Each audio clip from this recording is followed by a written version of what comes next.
नमस्ते, म इभान डङ्गोल बोल्दैछु। आजको भिडियोमा प्रोग्रामिङ ल्याङ्ग्वेज C को बारेमा केही जान्न जाँदैछौँ। C भनेको के हो त भन्दाखेरि C एउटा चाहिँ एकदमै पपुलर ल्याङ्ग्वेज हो र यो एकदम सजिलो पनि छ र यसको प्रयोगबाट चाहिँ हामीले चाहिँ धेरै किसिमको सफ्टवेयरहरू बनाउन सक्छौँ र यो ल्याङ्ग्वेजको विशेषतामा चाहिँ यो एकदमै फास्ट छ, जसले गर्दाखेरि हामीले कुनै पनि प्रोग्राम सीबाट बनायौँ भने चाहिँ प्रोग्राम निकै नै फास्ट एक्जिक्युसन गर्छ। यसको बारेमा अलिकति यो मैले नोट बनाएको छु। यो नोट अलिकति हेरौँ। सी चाहिँ के हो भन्दाखेरि एउटा चाहिँ यो बेस ल्याङ्ग्वेज, धेरै ल्याङ्ग्वेजहरूको एउटा बेस ल्याङ्ग्वेज हो।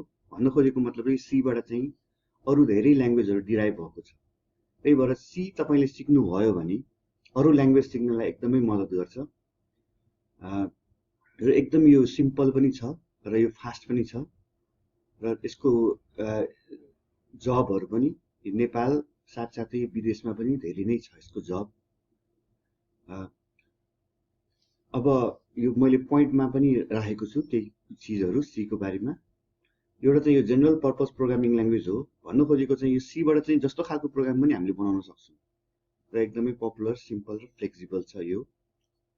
सीबाट के बन्न सक्छ त भन्दाखेरि यो अपरेटिङ सिस्टमहरूदेखि लिएर चाहिँ हामीले चाहिँ यो डाटाबेसेसहरू, एसक्युएल सर्भरहरू, माइएसक्युएल, ओराकल डाटाबेस सबै यो सीबाट बनेको छ। गिट भयो, हाम्रो पाइथन इन्टरप्रेटर भयो, गेमहरू भयो, जति पनि गेमहरू बने जस्तै पब्जी भन्यो यो सबै सीमा बनेको छ। सी चाहिँ सिक्नुभयो भने चाहिँ अरू ल्याङ्ग्वेज सिक्न चाहिँ तपाईँलाई एकदमै सजिलो हुन्छ, किनकि सबै सिन्ट्याक्सहरू सीसँग मिल्छ र यो सी भन्ने ल्याङ्ग्वेज चाहिँ यो एल्गोल भन्ने एल्गोरिथमिक ल्याङ्ग्वेजेस भन्छ होइन, त्यो ल्याङ्ग्वेजको फ्यामिली अन्तर्गत पर्छ यो र यो इम्बेडेड सिस्टममा पनि धेरै नै युज हुन्छ। नम्बर 6 मा हेरौँ। It is use for developing system application. यो जस्तै अपरेटिङ सिस्टमहरू भयो, विभिन्न डिभाइस ड्राइभरहरू भयो, कम्प्युटरको जुन अपरेटिङ सिस्टमको कर्नलहरू हुन्छ त्यो कर्नलहरू डेभलप गर्ने भयो, यस्तो सिस्टम एप्लिकेसनहरू बनाउनलाई चाहिँ यो सीको युज गर्छौँ। साथसाथै हामीले चाहिँ यो डेस्कटप एप्लिकेसनहरू, वर्ड, एक्सेलहरू यो बनाउनलाई पनि यो यो सीको युज गर्छौँ हामी। जस्तै यो एडोबको फोटोसप भयो, अनि यो एडोब प्रिमियर, यिनीहरू सबै यो सीबाट नै बनेको हो। साथसाथै गुगलको त्यो क्रोम भन्ने ब्राउजर भयो, मोजिला भयो, फायरफक्स, यिनीहरू सबै सीमा बनेको हो। माइएसक्युएल जुन चाहिँ संसारको सबैभन्दा पपुलर डाटाबेस सफ्टवेयर हो, त्यो पनि सीबाट नै बनेको छ। अपरेटिङ सिस्टमहरू जस्तै एप्पलको आइओएस भयो, माइक्रोसफ्टको विन्डोज भयो, विन्डोजको भर्सनहरू जस्तै अब विन्डोज 10 नै भनौँ होइन, अनि यो एन्ड्रोइड भयो, लिनक्स भयो, सबै सीमा बनेको छ। यो ल्याङ्ग्वेजबाट चाहिँ हामीले चाहिँ मोबाइलको पनि अपरेटिङ सिस्टम बनाउन सक्छौँ र डेस्कटप कम्प्युटरको पनि एप्लिकेसन बनाउन सक्छौँ। अब यो सीको प्रोग्राम कसरी बनाउने त भनेर हामी सिक्न जाँदैछौँ। यसको लागि चाहिँ मैले सफ्टवेयर युज गरेको चाहिँ यो visual studio, Microsoft visual studio हो, जुन चाहिँ हामीले फ्रीमा डाउनलोड गर्न पाउँछौँ इन्टरनेटबाट। यो यसमा गइसकेपछि हामी फाइलमा जान्छौँ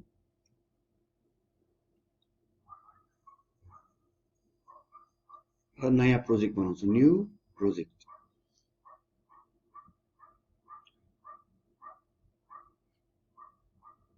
यसमा गएपछि हामीले यो तपाईँले यो देख्न सक्नुहुन्छ, यहाँ सानो एउटा विन्डो आउँछ।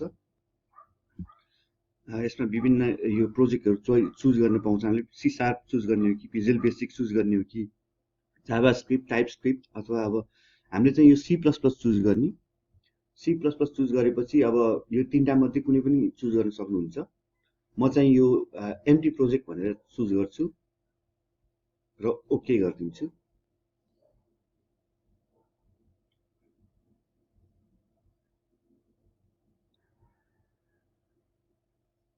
र हाम्रो यो प्रोजेक्ट क्रिएट भएको छ, प्रोजेक्ट 4 भनेर यहाँ नाम मैले हेरिरहेको छु, देख्न सक्छु मैले। त्यसपछि सोलुसन एक्सप्लोरर भनेर चाहिँ यहाँ हामीले चाहिँ सर्च गर्ने यहाँनिर छ। यदि छैन भने चाहिँ देख्नु भएन भने भ्यूमा गएर चाहिँ तपाईँले यो सोलुसन एक्सप्लोरर भनेर क्लिक गर्न सक्नुहुन्छ र यहाँ चाहिँ विभिन्न फोल्डरहरू देख्न सक्छौँ हामी, हेडर फाइल्स, रिसोर्स फाइल्स र सोर्स फाइल्स भनेर। अहिलेको लागि चाहिँ म यो सोर्स फाइल्समा गएर चाहिँ राइट क्लिक गर्छु, राइट क्लिक गरेर यहाँ एड गर्छु, एड गरेर न्यू आइटम, अनि यहाँ चाहिँ चोइस आउँछ C++ फाइल, हेडर फाइल र C++ क्लास। अहिलेको लागि C++ फाइल चुज गर्छु र यो नाम मैले यहाँ दिन्छु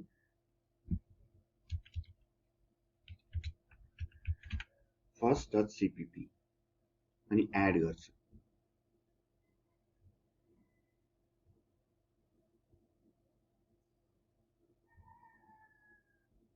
एड गरेर यो first.cpp भनेर यहाँ बनेको छ र हामीले कोड चाहिँ यहाँ लेख्छौँ। कुनै पनि प्रोग्राममा चाहिँ एउटा एन्ट्री पोइन्ट भन्ने हुन्छ। एन्ट्री पोइन्ट भन्नाले चाहिँ स्टार्टिङ पोइन्ट, हाम्रो प्रोग्राम चाहिँ कसरी कहाँबाट सुरु हुन्छ त भन्ने कुरा चाहिँ यो एन्ट्री पोइन्टले बुझाउँछ। एन्ट्री पोइन्ट चाहिँ कसरी लेख्छौँ भन्दाखेरि इन्ट मेन, सी मा चाहिँ हामीले एन्ट्री पोइन्ट डिफाइन गर्दाखेरि इन्ट मेन भनेर टाइप गर्ने हो।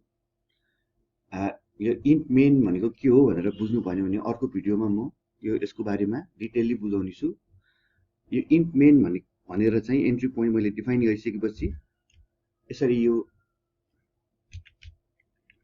ब्र्याकेट राख्छु, खाली ब्र्याकेट ओपन क्लोज ब्र्याकेट, त्यसपछि कर्ली ब्र्याकेट ओपन क्लोज। अब जति पनि सी को कोड छ हामी यो भित्र लेख्छौँ हामीले। अब नर्मली चाहिँ ट्रेडिसनली चाहिँ प्रोग्रामरहरूले फर्स्ट प्रोग्राम बनाएपछि चाहिँ हेलो वर्ल्ड भनेर चाहिँ स्क्रिनमा देखाउने त्यो ट्रेडिसन छ, त्यसैलाई नै फलो गर्छु म। प्रिन्ट गर्नलाई चाहिँ PRINT एफ प्रिन्ट फर्मेटेड भने हो। प्रिन्ट एफ मा चाहिँ मैले हेलो नेपाल भनेर लेख्छु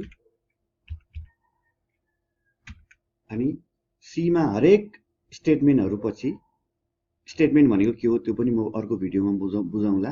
अहिलेको लागि चाहिँ सिम्पली यो प्रिन्ट एफ हेलो नेपाल भनेर लेख्ने अनि यो सेमिकोलन मैले राखेको छु लास्टमा। यो सेमिकोलन चाहिँ हरेक स्टेटमेन्टलाई टर्मिनेट गर्नलाई चाहिँ हामीले चाहिँ यो सेमिकोलन राख्नुपर्छ। अब यहाँ यो रातो लाइन आइरहेछ, यसको मतलब यसमा यो प्रोग्राममा एरर छ भनेर बुझ्नुपर्छ हामीले। Identifier print F is undefined. अब यो अनडिफाइन्ड भनेको मतलब चाहिँ यो प्रिन्ट एफ के हो भनेर चिनेन भनिरहेछ उसले। त्यो चिनाउनलाई चाहिँ हामीले चाहिँ हेडर फाइल भन्ने राख्नुपर्छ। हेडर फाइल भन्नाले चाहिँ यो अरु यो जुन यो मैले लेखेको कोड हैन कि अरु कसैले लेखेको कोडको एउटा फाइल हुन्छ। त्यो फाइललाई चाहिँ हामीले यो हाम्रो पेजसँग यो जुन हाम्रो फाइलसँगै समावेश गर्नुपर्छ। यो के को लागि भन्दाखेरि प्रिन्ट एफ भनेको स्क्रिनमा देखाउने कोड जुन छ यो त मैले लेखेको छैन, यो त खाली हेलो नेपाललाई प्रिन्ट गर भनेर मात्र लेखे मैले। तर स्क्रिनमा पठाउने, स्क्रिनमा चाहिँ देखाउने त्यो जुन कोडहरु हुन्छ त्यो कोड चाहिँ त्यो हेडर फाइलमा हुन्छ। त्यही भएर हाम्रो यो लाइनलाई चाहिँ एक्जिक्युट गर्नलाई चाहिँ पहिला त्यो पनि त्यसको सहयोग लिनुपर्ने हुन्छ, त्यो फाइलको सहयोग लिनुपर्ने हुन्छ। अब म त्यो गर्न जाँदैछु। त्यसको लागि चाहिँ ह्याश भनेर लेख्ने INCLUDE इन्क्लुड अनि stdio.h स्ट्यान्डर्ड इनपुट आउटपुट भनेको हो। स्ट्यान्डर्ड इनपुट भन्नाले चाहिँ हाम्रो किबोर्ड हो, स्ट्यान्डर्ड आउटपुट भनेको चाहिँ हाम्रो मोनिटर हो। त्यो दुईटा चीजको चाहिँ फंक्सन जुन फंक्सनालिटी छ त्यसलाई इन्क्लुड गरेको हो। अब यो इन्क्लुड गरेपछि के हुन्छ भन्दाखेरि हाम्रो यो प्रिन्ट एफले चाहिँ अब काम गर्छ, किनकि स्क्रिनमा पठाउने अथवा किबोर्डबाट टाइप गरेको चाहिँ हामीले चाहिँ इनपुट लिने यो चीजहरु चाहिँ यो जुन stdio.h भन्ने फाइलमा यसमा कोडहरु लेखेको हुनाले चाहिँ अब हाम्रो यो प्रिन्ट एफ भनेको चाहिँ स्क्रिनमा पठाऊ भन्ने चाहिँ जुन यो इन्स्ट्रक्सन हो, यो इन्स्ट्रक्सन गरिसकेपछि चाहिँ हाम्रो चाहिँ अब यो कोडले चाहिँ काम गर्छ। यसलाई रन गर्नलाई चाहिँ हामी डिबगमा जान्छौँ र स्टार्ट विदाउट डिबगिङ गर्छौँ अथवा कन्ट्रोल F5 थिच्छौँ।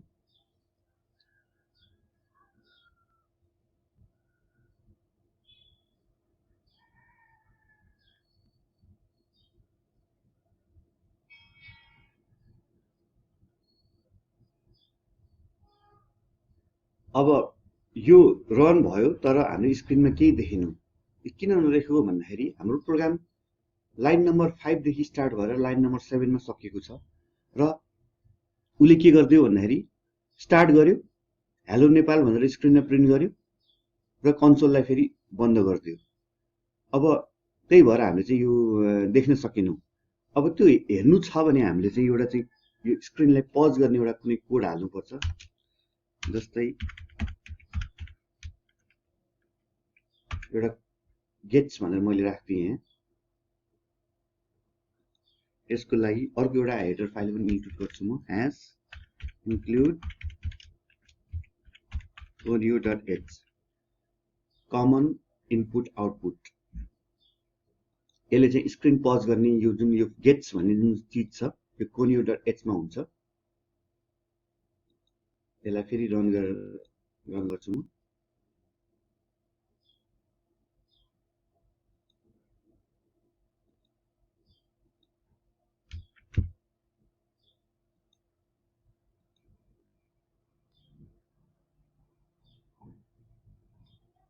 हेलो नेपाल भनेर चाहिँ अहिले रन भएको छ।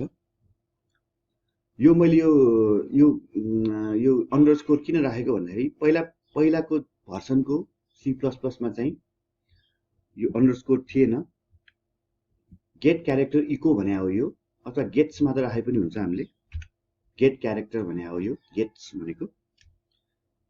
अहिलेको नयाँ भर्सनमा चाहिँ यो अन्डरस्कोर राख्नु पर्ने भएको छ है, नयाँ भर्सनको C++ मा। पहिलाकोमा चाहिँ पर्दैन थियो। फेरि रन गरेर हेरौँ।